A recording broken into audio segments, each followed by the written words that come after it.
Hey there, and welcome to Family Revenge. We're so glad you're here. Don't forget to like and subscribe so you can stay with us for every twist and turn. Let's jump right in. The first thing I heard was my name, clear as day, cutting through the background chatter and the buzz of cheap white wine. Kelsey's been staying with us a while now, hasn't she? Aunt Cheryl raised her glass like we were all in on some sweet little inside joke. I was by the food table, balancing a paper plate stacked with ribs and potato salad.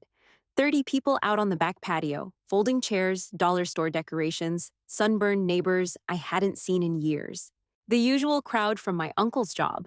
All of them turned to look at me. She's been working on her little online project, Cheryl went on, smiling just wide enough to show her veneers. But I think it's time we helped her get back on her feet. You know, push the baby bird out of the nest. Nobody laughed. A couple chuckled awkwardly, most just froze. Quick note, before we start, how's your day going and where are you joining from? She's almost 30, Cheryl continued. It's just not fair to keep enabling someone who isn't moving forward. She's been in the lake house for months. We all love her, but it's starting to feel like she's overstaying her welcome. I didn't move, not at first. My hand clenched around the plastic fork. Everyone was staring. A few people glanced away when I caught their eyes. Neighbors who'd watched me grow up, coached my soccer team, bought lemonade from my stupid stand. Uncle Ray stood beside her, blank-faced. The man who raised me after my mom died. My safe place. He said nothing, didn't even look at me. Cheryl smiled again. We just want what's best for her. She's so smart, so capable. We all want to see her land on her feet. The way she said it like I was some stray mutt they'd taken in out of pity. I wiped my hand on a napkin, set the plate down on the table, and walked toward the center of the yard. My voice didn't shake. I understand. That was it. No yelling. No scene. I just turned around, walked down the hill to the driveway, got in my car, and closed the door behind me. The silence hit me harder than her words. Not one person followed. Not even him.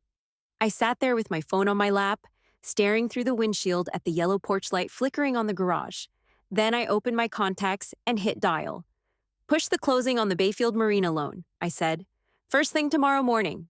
I didn't cry that night. Didn't scream. I drove straight back to my condo downtown, parked in my assigned spot under the building, and took the elevator up to the 22nd floor. The whole ride, I didn't think about Cheryl. I thought about Ray. His silence. When I stepped inside, the lights came on automatically. Floor-to-ceiling windows, clean stone counters. Hardwood floors that cost more than Cheryl's SUV. No lake house blankets, no secondhand furniture, no Cheryl. This was home. Always had been. At 9 a.m. Sharp, my phone buzzed. Morning, Kelsey. Just got the wire confirmation. Bayfield Marina is yours, said Amanda, my legal advisor. Mortgage and title both transferred. Full control. Good. Let's move, I said, walking into the kitchen and popping an espresso pod into the machine. Deliver the violation letter in person. Today, occupancy breach? Yeah. Lease-to-own terms were broken the moment she told me to get out, I said, checking my watch. I'll be parked outside. Make sure they know it's real. She didn't ask why. That's why I hired her. An hour later, I was sitting in my Tesla, windows cracked, parked across from the lake house. Same cul-de-sac I used to bike around when I was 10. Now I was here to watch the fallout. A black SUV pulled into the driveway. Amanda stepped out in heels and a navy pantsuit, envelope in hand.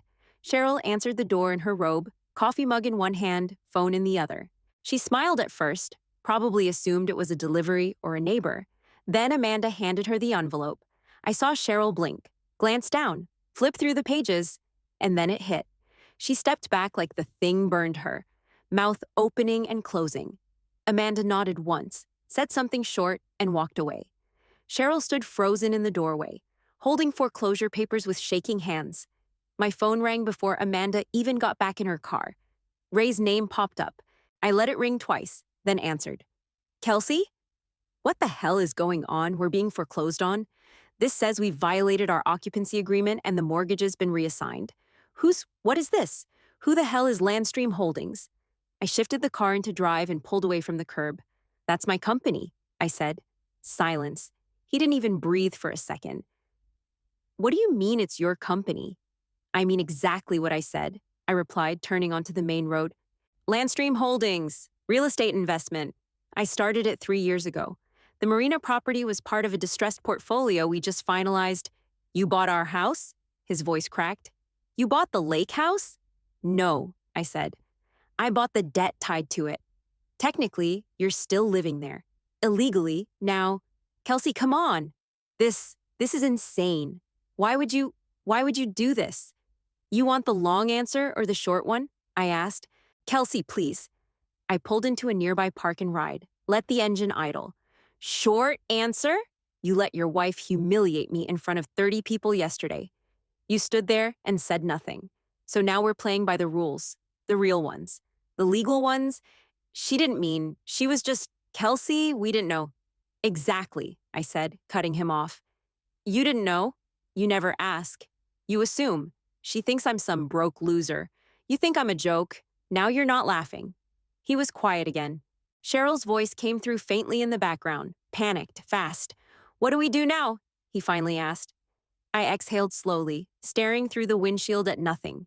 Now? I said. Now you read the notice. And wait for my call. Then I hung up. I didn't even make it a full minute before Ray called back. I let it ring once, then answered. Yeah? There has to be a mistake, he said, voice tight. You've been unemployed for years. No, Ray. You thought I was unemployed for years, he scoffed.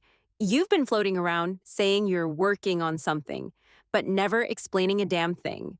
No job title, no income, nothing. You think we'd treat you like that if we knew you were actually what? I cut in. Running a multi-million-dollar real estate investment firm? There was a pause. I could hear him trying to piece it together like he didn't trust his own ears. Kelsey, that can't be true.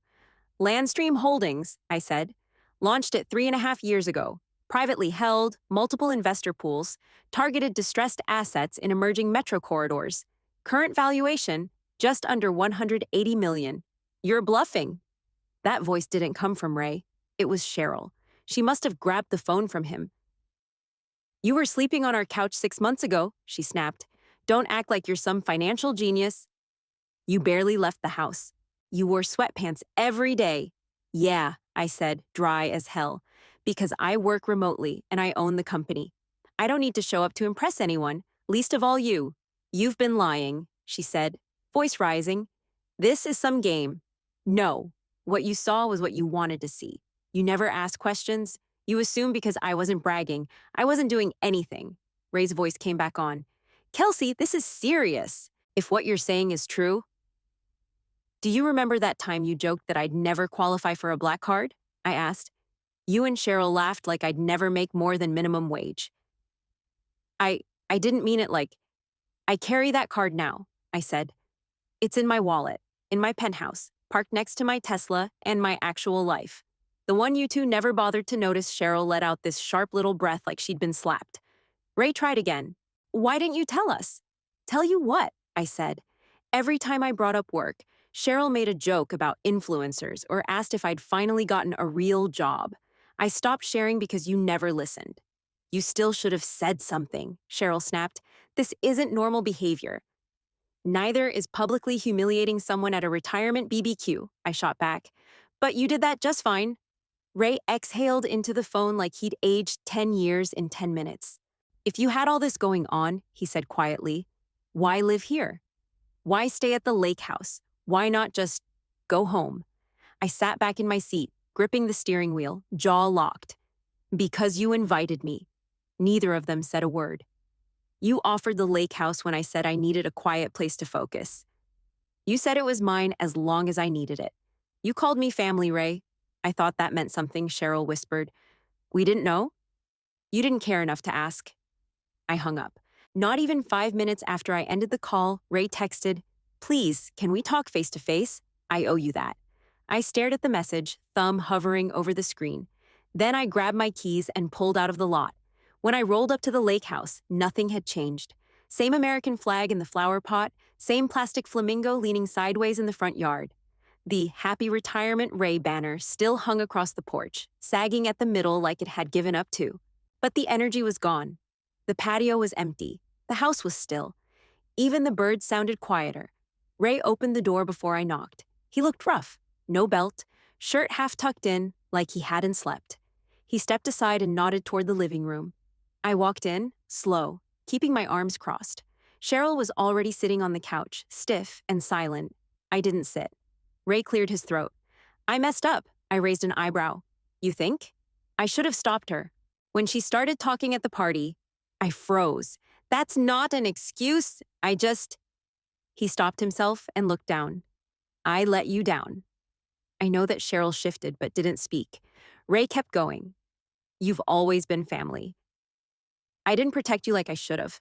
I'm sorry I nodded once. Thanks for saying that. Then I turned to Cheryl. Your turn. She blinked. What? You've made snide comments about me for years. The jobless jokes, the she'll figure it out someday lines, the looks when I wore anything you didn't like. And let's not forget the couch speech at your husband's retirement party. She opened her mouth, closed it again.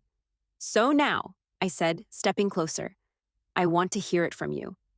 What exactly do you think I do for work? She looked at Ray, then back at me. You're in investments? Be specific. Real estate, right? Don't guess. Tell me what I do. Her mouth tightened. You do something with buildings and clients. You said something once about a land report. Wrong, I said, cutting her off. You never asked. Not once. In all the time I stayed here. Not even a, hey, Kelsey, what are you working on? You had your mind made up. I didn't mean to make you feel. It's not about how I felt, I snapped. It's about how you treated me. You called me lazy. You called me a guest in a house I was invited into. You stood in front of neighbors I grew up with and basically told them I was baggage. She folded her arms tight against her chest, shrinking in on herself. Ray looked at her, then at me. She was wrong. Yeah, I said. She was. Cheryl's voice came out smaller this time. I didn't think it would hurt you like that. That's the problem, I said. You never think, you just talk. You assume you're the smartest person in every room, but you didn't even know what was going on under your own roof. I let the words sit there. No one moved. Then I glanced back at the door. I didn't come here for payback. I came for honesty. I pulled my phone out of my jacket pocket and tapped into the browser. Since you clearly don't know what I do, I said, let me show you. Ray leaned in as I scrolled through the homepage. My firm's logo at the top, Landstream Holdings. Below it, a portfolio of projects, residential, commercial, mixed use. Then the stats. 42 active properties, 12 metro markets, 8 states, I read off. Current equity spread? Roughly 178 million. Ray whistled under his breath. I kept going, opening a folder with screenshots of recent deals, purchase contracts, closing confirmations, development plans. These are the past 5 transactions, I said, flipping through them like flashcards. You know that project in South Bay where they're flipping the abandoned strip mall into condos? That's ours. We backed the whole thing. Ray took the phone, squinting at the documents like they were in a foreign language. Cheryl didn't move, just sat there with her arms crossed, eyes locked on the floor. Then I pulled up the article. Modern Developer Weekly did a full profile last month. Here Ray tapped the headline. He read the first few lines out loud, slow. Kelsey Nolan, founder and CEO of Landstream Holdings, has become one of the most quietly powerful figures in regional real estate development, focusing on community-centered projects that preserve local character while revitalizing distressed areas. He stopped and looked up at me. This is you? No, it's my evil twin, I deadpanned. His lips twitched, but he didn't smile. Cheryl finally spoke. You wear sweatpants all day, she muttered. How are we supposed to know? I looked right at her. Maybe try asking next time instead of assuming? She didn't answer, just picked at a loose thread on the throw pillow beside her. I took the phone back and locked the screen. I'm not here to rub anything in, I said. That's not what this is. Sure feels like it, Cheryl muttered. I ignored her. This isn't revenge. It's reality. You can either respect me going forward or deal with me through attorneys. Your choice. Ray sat back on the couch, arms on his knees, staring at the floor like it held answers. Cheryl looked like she wanted to melt into the cushions. You made me feel like a burden, I added, like some overgrown kid crashing on your couch. You looked down on me because I didn't shove my success in your face. That's not what I meant, Ray said. But it's what happened, I snapped. And now you don't get to pretend I'm just some lost niece who overstayed her welcome. You know who I am. You know what I've built. They were both silent. Your move, I said. I let the silence hang just long enough for it to sting. Then I took a breath and leveled with them. Here's what I'm willing to do, I said. I'll rework the mortgage. No tricks, no backdoor clauses. Just livable terms you can actually manage. Ray looked up fast. You'd do that? I'm not a monster, I said, but I'm not a pushover either. So listen carefully. He nodded immediately. Cheryl didn't move. No more disrespect. That's non-negotiable, I said. No more comments about my work, my clothes, my life. Not in private, and especially not in front of other people, Cheryl finally spoke, barely above a whisper. Okay? And no more gossip, I added, turning to her. I know you've run your mouth to the neighbors. I know what you've said about me. That ends now. She flinched like I'd slapped her. I didn't mean, doesn't matter what you meant, I snapped. It's what you said. And what you didn't bother to find out before you said it, Ray cut in. We'll stop. I'll make sure of it. I'm not finished, I said, holding up a hand. They both went quiet again. If I ever hear about you putting me down again, at a party, in a text, in passing, I'll pull every lever I have. Foreclosure, legal action, no contact, no mercy. Ray's face drained of color. Cheryl swallowed hard. I'm serious, I said. You tried to evict the wrong person. That ends today, Cheryl's voice cracked. We just thought you were lost. I looked her dead in the eye. I wasn't lost. You just never looked close enough. She didn't argue, didn't blink, just sat there, tears starting to gather at the corners of her eyes. Ray stood slowly and extended a hand. You have my word, Kelsey. From now on, we see you. I looked at his hand, then took it. Firm grip, no hesitation. I turned back to Cheryl. Well, she stared at the floor, then finally looked up. You're right. I made assumptions. I hurt you. I shouldn't have. Her voice shook, but she held my gaze. You deserve better. I gave her one small nod. This isn't about an apology, I said. It's about respect. I don't care if we never agree on everything, but if I'm in your house or your life, I will be treated like a person who matters. She nodded once. I understand. Good, I said, because this is your last chance to get it right. Ray sat back down, rubbing his hands together like he didn't know what to do with them. Then he looked up at me. Why didn't you tell us? I almost laughed. Not because it was funny, because he really didn't get it. I tried. His brows pulled together. When? I leaned on the edge of the coffee table and locked eyes with him. 3 years ago, at Thanksgiving. I told you I was launching something big. Real estate, early investments, building a network. He nodded slowly. I remember that. But you didn't say... You nodded, and Cheryl asked if I was finally dating someone serious yet. You shut the conversation down. Like it didn't matter, Ray looked over at her. Cheryl didn't meet his eyes. I kept going. Then there was your retirement dinner at Lakeside. I said I was flying to Charlotte for a zoning meeting. Cheryl asked if I'd booked a real airline or if I was still using Spirit. Cheryl flinched. It was just a joke. No, I said. It was the same message over and over that I wasn't enough. That I wasn't doing anything worth listening to. So I stopped talking. Ray looked like he'd been punched. Kels, I didn't realize. Of course you didn't, I said. You weren't paying attention. I pulled out my phone again and opened my gallery. This was last month, I said, swiping to a photo of a ribbon cutting downtown. We flipped an abandoned strip mall into community housing. 22 units. Full occupancy in 2 weeks, I flipped again. This one's in Toledo. Commercial office space turned into a nonprofit incubator. 6 orgs moved in. One's already expanded. Ray leaned in to look. He blinked like he couldn't believe what he was seeing. Then I opened my inbox and showed him the wire confirmation. And this was at 10:30 this morning. We closed on a $27 million redevelopment project in Harbor Ridge. He sat back, stunned. You closed a deal today? Yeah, I said. While you were still trying to figure out how I could afford a Tesla. His face turned red, but he didn't argue. Just let out a breath and shook his head. Kelsey, I'm proud of you. I stared at him. He wasn't lying. I could see it in his face. He meant it. But I also saw something else. Guilt. You really built all this while we were over here thinking you were nothing. he said quietly. Not nothing, I said. Just small. Just temporary. Just a drifter with a laptop and no clear direction. Cheryl whispered, "We really didn't see you." I looked at both of them, my chest tight. "No, you didn't." Ray ran a hand through his hair, eyes still on the phone screen. "It's insane." I had no idea that was the point, I said. I stopped explaining my life to people who weren't actually listening. I got tired of talking into silence. He looked back up. "I don't blame you." Cheryl still hadn't moved. I said nothing else. I just let them sit in it.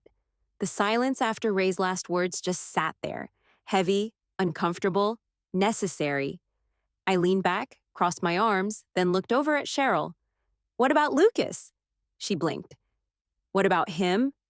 "You know he started his own business, right?" Ray looked confused. Cheryl frowned. "What business?" "Custom woodworking," I said. "He launched it a few months ago. Built a small shop in Pine Hollow. Does commission tables, benches, stuff like that. Really clean work." I follow the shop's page. Cheryl tilted her head like she was trying to picture it. "He never told me that." "Have either of you asked him how it's going?" Ray shifted. "I mean, we talk. Just not about that, I guess." "You don't talk," I said. "You supervise." "Lucas probably doesn't say anything because he's scared you'll shoot it down or start questioning every decision like you always do." Cheryl's mouth opened, then closed. "You did it to me," I said. "Every time I brought something up, you'd laugh or dismiss it or make it about something else. You made it clear you didn't take me seriously. Why would Lucas think he'd get anything different?" Ray let out a slow sigh. "We didn't mean to make you feel that way." "I'm not talking about feelings. I'm talking about patterns. You two talk about family like it's unconditional, but the second someone doesn't fit your idea of what success looks like, you treat them like a disappointment." Cheryl's voice was quiet. "We thought we were helping." "You weren't," I said. "You were controlling and condescending. And Lucas doesn't need that any more than I did." Ray looked at the floor, then back at me. "What do we do now?" "Start by listening," I said. "If you want to support him, let him talk without jumping in. Let him be proud of what he's doing without trying to fix it." They both nodded. I stood up, slid my phone back into my pocket. If he ever wants help, I'll mentor him. I can show him how to price out his labor, scale operations, work with commercial clients. Cheryl raised her eyebrows. "You'd do that?" "Sure," I said, "but only if you let him find his own way. No more passive-aggressive advice. No more guilt trips. He's not you. Let him figure it out." Ray smiled, but it was cautious. "We'll do better." "Good," I said, heading toward the door. "Start now. Call him. Ask him what he's working on. And actually listen this time. I got back to my condo around 8. The second the door closed behind me, I kicked off my shoes, tossed my keys on the counter, and flopped onto the couch. I was halfway into answering emails when my phone buzzed with a number I hadn't seen in forever. Lucas. I stared at the screen for a second before answering. "Hello?" His voice was awkward, a little raspy. "Hey, it's me." "Lucas." "Yeah, I figured," I said, sitting up. "Mom said you might be able to help me with my business." I didn't say anything at first. Just let that land for a second. Then, "Sure." "What are you working on right now?" He let out this weird half laugh, like he wasn't sure if I was serious. "I mean, I've been doing custom orders. Tables, benches, a couple barn doors. I've got the shop set up, but sourcing materials is killing my margins. And I don't know jack about marketing. Do you have a client list? Or are you still just getting word of mouth?" "Mostly word of mouth," he said. "I've been scared to take on too much." "What if I screw it up in front of the family, you know?" I felt that. "Lucas," I said, "you think I wasn't terrified half the time? You think I launched Landstream knowing exactly what I was doing? I learned as I went. But I learned fast because no one expected me to get it right." He was quiet for a moment. "So how do you not let it get to you?"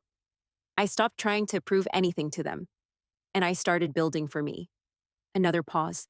Then his voice came through clearer. "Can I show you some of my work?" "Not now. I mean, like, would you look at it sometime and tell me where I'm messing up?" "Absolutely," I said. "And I can connect you with 2 vendors who give bulk discounts on reclaimed wood and hardware. They'll save you 20% right off the top." "Seriously?" "Yeah. I'll text you their info. And when you're ready to scale up, I can introduce you to someone who handles artisan brand packaging. If you ever want to do product lines or kits, she's your girl." He sounded stunned. "I didn't think you'd actually want help." "Why wouldn't I?" "I don't know. You're so far ahead. I figured I'd be wasting your time." "You're not," I said, and meant it. "You just need someone in your corner who knows how this stuff works." I didn't have that. "But you can?" He got quiet again. Then, "Thanks, Kels," I smiled. "Call me when you've got your next order going." "We'll go over pricing," he agreed, and we hung up. The next morning, just after 8, Ray sent me a text. "Thank you for talking to Lucas." He was smiling after. "Haven't seen that in a while. Would love to take you to dinner sometime soon. Just to talk. No agenda." I stared at the message for a few seconds, reading it twice. No pressure, no guilt, just genuine. For the first time in a long time, I didn't feel defensive or braced for judgment. I felt cautiously, stupidly, hopeful. The next afternoon, I walked into my office like I owned the place, because I did. Glass doors, concrete floors, clean lines, and long views. The Harbor Ridge deal folder was waiting on my desk, signed and sealed. I flipped it open. 78 pages. Development contracts, investor approvals, closing docs. This wasn't just a win. It was the biggest thing I'd pulled off since starting Landstream. 42 acres of waterfront, rezoned for mixed use, public parks, retail space, sustainable housing. It was more than just profit. It was footprint, legacy. I leaned back in my chair, arms crossed, just staring at the folder. 48 hours ago, I'd been standing by a folding table at a backyard BBQ, holding a paper plate and swallowing humiliation in front of my entire childhood. Now I was closing on one of the most talked about properties in the state and mentoring the same cousin they barely knew had a dream. I wasn't thinking about payback anymore. That phase was done. I was thinking about what came next, who I wanted to be, what I wanted to leave behind. My laptop dinged with a new email. Subject line, "We're listening now." It was from Ray. "Kelsey, we've read every article about Landstream. We've seen the projects. We had no idea. We're proud of you. We're sorry. We're listening now?" I stared at the screen, jaw tight. No excuses, no justification. Just what I needed to hear. Years too late, but here.